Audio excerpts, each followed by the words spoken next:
ሰላም ለእናንተ ይሁን ውድ የጄኤምኤም ቲቪ ተመልካቾቻችን፣ የጄኤምኤም ቲቪ የመረጃ ሰዓት ነው። ከመረጃዎቹ ጋር ነው ቤተልሔም ግርማ አብራችሁ ቆይታ አደርጋለሁ። በቅድሚያም አርዕስተ ዜና።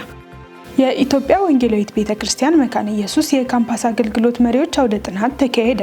ታማኝነት ለባለትዳር አገልጋዮች የተዘጋጀ ጉባኤ በድሬዳዋ ተጀመረ። ከነገ ጀምሮ የፕላስቲክ ከረጢቶችን ስስ ፌስታል ይዞ የተገኘ ግለሰብ ከ2000 ብር ጀምሮ ይቀጣል ተባለ። ከውጪ የካናዳ አብያተ ክርስቲያናት ለተማሪዎች ዓመታዊ የጸሎት ምልጃ ጥሪ አቀረቡ። የኢትዮጵያ ወንጌላዊት ቤተክርስቲያን መካነ ኢየሱስ የካምፓስ አገልግሎት መሪዎች አውደ ጥናት ተካሄደ። በቤተ ክርስቲያኒቱ የካምፓስ አገልግሎት በተዋቀሩ የከፍተኛ ትምህርት ተቋማት የተማሪዎች ህብረት በሚካሄድባቸው ዩኒቨርሲቲዎች ከመጡ የአገልግሎቱ መሪዎች ጋር ከጥር 20 እስከ 21 2018 ዓ.ም የሁለት ቀናት አውደ ጥናት በጉዲና ቱምሳ ሁለገብ የስልጠና ማዕከል ተካሂዷል። በአውደ ጥናቱም ላይ በተለያዩ ርዕሶች ዙሪያ ጽሑፎች ቀርበዋል። ከተማሪ ህብረት መሪዎች ጋር ባጋጠሟቸው ተግዳሮቶች፣ ከተቀባይ ማህበረ ምዕመናን ጋር ባሉ ግንኙነቶችና ቀጣይ የአገልግሎቱ አቅጣጫዎች ዙሪያ ምክክር መካሄዱን የካምፓስ አገልግሎትና የከተማ ወንጌል ዳረስ ዋና ክፍል አስተባባሪ ቄስ ወርቁ ኤባ ገልጸዋል።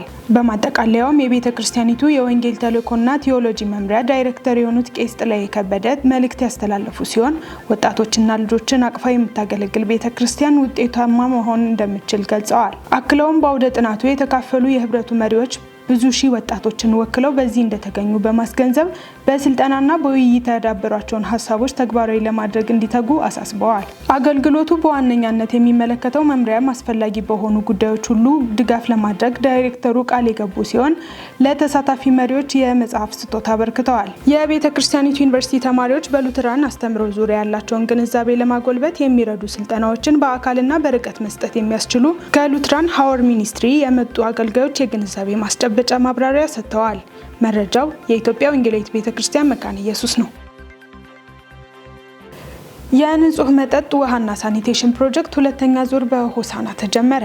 የኢትዮጵያ ቃለ ሕይወት ቤተክርስቲያን የሰብአዊ ድጋፍና ልማት ኮሚሽን ከቴር ፍሬንድ አውስትራሊያ እና አውስትራሊያን ኤድ ጋር በመተባበር የንጹህ መጠጥ ውሃና ሳኒቴሽን ፕሮጀክት ሁለተኛ ዙር የማስጀመር መርሃ ግብር ጥር 22 2018 ዓ.ም በማዕከላዊ ኢትዮጵያ ክልል በሆሳና ከተማ ተካሄደ። ፕሮጀክቱ ከጃንዋሪ 2026 እስከ ጁን 2029 ድረስ በማዕከላዊ ኢትዮጵያና በሲዳማ ክልሎች የሚተገበር ሲሆን በአካባቢዎቹ ያሉ የንጹህ ውሃና ሳኒቴሽን ችግሮችን ለመቀነስ ይረዳል ተብሎ ይጠበቃል። የማስጀመር መርሃ ግብሩ በጸሎት የተጀመረ ሲሆን የኮሚሽኑ ኮሚሽነር ዶክተር ተፈራ ተለሬ ለተገኙ እንግዶች የእንኳን ደህና መጡ ንግግር አቅርበው የፕሮጀክቱን ዓላማና የስራ ክፍፍሎች ገልጸዋል። ፕሮጀክቱ 60 ሚሊዮን ብር በጀት ያለው ሲሆን በሀዲያ ዞንና በሲዳማ ክልል ዞኖች ውስጥ በአጠቃላይ 6 ወረዳዎች ይተገበራል። በፕሮጀክቱ 124,000 ሰዎች ወይም 24,000 ቤተሰቦች የንጹህ መጠጥ ውሃ ተጠቃሚ እንዲሆኑ ታቅዷል።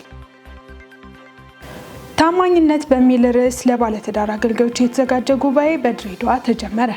በድሬዳዋ ከተማ ታማኝነት የተሰኘ ለባለትዳር አገልጋዮች የተዘጋጀ ጉባኤ ለሁለት ቀናት እየተካሄደ ይገኛል። ጉባኤው ታማኝነት ለቃሉ፣ ታማኝነት ለጥሪ፣ ታማኝነት ለቤተሰብ፣ ታማኝነት ለቤተ ክርስቲያንና ታማኝነት ለሀገር የሚሉ ርዕሶችንና ተመሳሳይ ጉዳዮችን ያካትታል። በድሬዳዋና ዙሪያዋ ከሚገኙ አብያተ ክርስቲያናት ከ1200 በላይ አገልጋዮች ቀደም ብለው ለመሳተፍ መመዝገባቸው ተገልጿል። ጉባኤው በቢሊ ግራሃም ኢቫንጀሊስቲክ አሶሲዬሽን እና በኢትዮጵያ ወንጌል አማኞች አብያተ ክርስቲያናት ካውንስል የድሬዳዋ ቅርንጫፍ ትብብር ተዘጋጅቷል። በክብር እንግድነት ለመሳተፍ ቄስ ደረጀ ጀንበሩና የቢሊ ግራሃም ኢቫንጀሊስቲክ አሶሲዬሽን ምክትል ፕሬዝዳንት ጌሪ ሊንድስትሮም ትናንት ድሬዳዋ ከተማ ገብተዋል። እንግዶቹም በድሬዳዋ አውሮፕላን ማረፊያ የከተማው ከንቲባ አቶ ከዲር ጁሃር እና የድሬዳዋ የወንጌል አማኞች አብያተ ክርስቲያናት ካውንስል ቅርንጫፍ ሰብሳቢ ወንድም ሚኪያስ ታዬ በመገኘት አቀባበል አድርገዋል። መረጃው የቢሊ ግራሃም ኢቫንጀሊስቲክ አሶሲዬሽን ነው።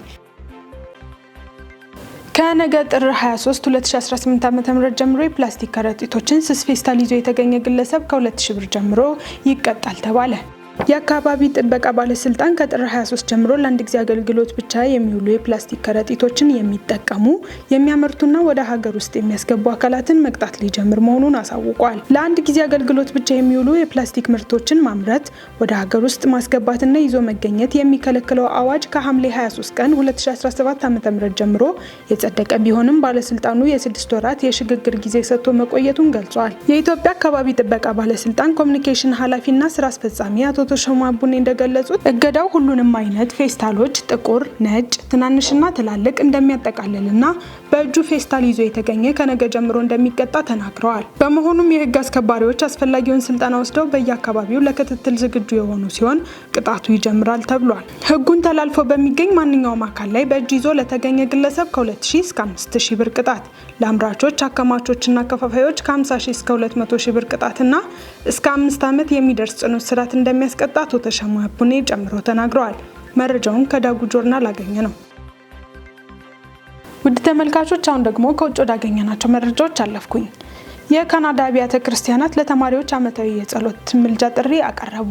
ካናዳ ውስጥ የሚገኙ አብያተ ክርስቲያናት በ2026 ዓ.ም በመላው ሀገሪቱ ለሚገኙ ተማሪዎችና አስተማሪዎች ዘላቂ የጸሎት ድጋፍ እንዲደረግ ጥሪ አቀረቡ። ጥሪው ካናዳ እያጋጠማት ባሉ ማህበራዊ፣ ኢኮኖሚያዊና ባህላዊ ጫናዎች መካከል ወደ ትምህርት ቤት የሚመለሱ ወጣቶች መንፈሳዊ ድጋፍ እንዲያገኙ ያስፈልጋል በሚል ነው። የአልፋ ካናዳ የወጣቶች አገልግሎት ዳይሬክተር ቲም በመግለጫቸው ተማሪዎች በትምህርት፣ በአእምሮ ጤናና በማንነት ጉዳዮች የተያያዙ ተግዳሮቶች እያጋጠማቸው መሆኑን ጠቁመው በእነዚህ ዘመናት መንፈሳዊ ድጋፍ የሚመራ ትውልድ ለመፍጠር ወሳኝ መሆኑን አጽንኦት ሰጥተዋል። አያይዘውም የሁለተኛ ደረጃ ትምህርት ቤቶቻችን ተግዳሮቶችንና የህይወት ለውጦችን የሚመሩ ተማሪዎችን ይዟል። እነርሱን ለመደገፍ የተሰጡ መምህራንና ሰራተኞችም አሉ። ሁሉም ጸሎት ያስፈልጋቸዋል ብለዋል። ጥሪው ባለፈው መስከረም በአልፋ ካናዳ የተጀመረው ሀገር አቀፍ ጸሎት የቀጠለም ሲሆን ዘመቻው ክርስቲያኖች በየሳምንቱ ለካናዳ 4911 የሁለተኛ ደረጃ ትምህርት ቤቶች ተማሪዎችና ሰራተኞች እንዲጸልዩ ይበረታታል።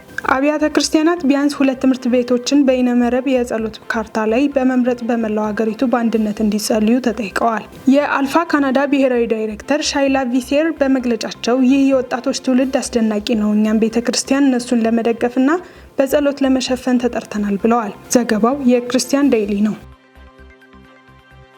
በመጨረሻም ዓለም አቀፍ የሆሎኮስት መታሰቢያ ቀንን አስመልክተው የካቶሊክ ቤተክርስቲያን መሪ የሆኑት ርዕሰ ሊቃነ ጳጳሳት ሊዮ ዓለም ከጥላቻና ከዘር መድሎ እንድትጸዳ ጥሪ ያቀረቡ። ዳንኤል አንተነህ ዝርዝር አለው። ፖፕ ሊዮ ዓለም ከጥላቻና ከዘር መድሎ እንድትጸዳም ጥሪም አቅርበዋል። ርዕሰ ሊቃነ ጳጳሱ በንግግራቸው ወቅትም በዚህ ዓመታዊ መታሰቢያ ላይ ሁሉን ቻይ አምላክ ጸረ ሰማያዊነትን ወይም አንቲሴምቲዝም የሌለባት ዓለምን እንዲሰጠን እለምነዋለሁም ብለዋል። ርዕሰ ሊቃነ ጳጳሳት የሆኑት ፖፕ ሊዮ የዓለም መሪዎች የዘር ማጥፋት ወይም ጄኖሳይድ አሰቃቂ ድርጊት በየትኛውም ሕዝብ ላይ ዳግም እንዳይከሰት ምንጊዜም ንቁ እንዲሆኑ አሳስበዋል። ጳጳሱ ከጸረ ሰማያዊነት ባለፈ በማንኛውም የሰው ልጅ ላይ የሚፈጸም መድሎ፣ ጭቆናና ስደት እንዲቆምም ጸልየዋል። በካቶሊክ ቤተክርስቲያንና በአይሁድ እምነት ተከታዮች መካከል የነበረው የዘመናት ቅራኔ ላለፉት 10 ዓመታት እየተሻሻለ መምጣቱንም ሪፖርቱም ጠቁሟል። ይህም እንደ አውሮፓውያን አቆጣጠር በ1965 የወጣውንና ግንኙነታቸውን የቀየረውን ኖስትራ ኤቲት የተሰኘውን ታሪካዊ ሰነድ ተከትሎም የመጣ ነው። ቤተክርስቲያን ጸረ ሰማያዊነትን በጭራሽ አትታገስም፣ በወንጌል መሰረትም ትታገለዋለች ሲሉም ርዕሰ ሊቃነ ጳጳሱ አቋማቸውንም በድጋሚ አረጋግጠዋል። በአሁኑ ወቅትም በዓለም አቀፍ ደረጃ ጸረ ሰማያዊነትና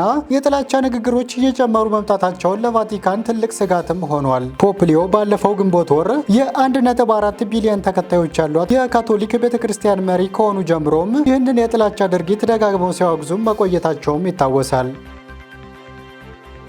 የተወደዳችሁ ተመልካቾቻችን የዕለቱ መረጃዎች ከማጠናቀቃችን በፊት አርዕስተ ዜናዎችን ላስታውሳችሁ።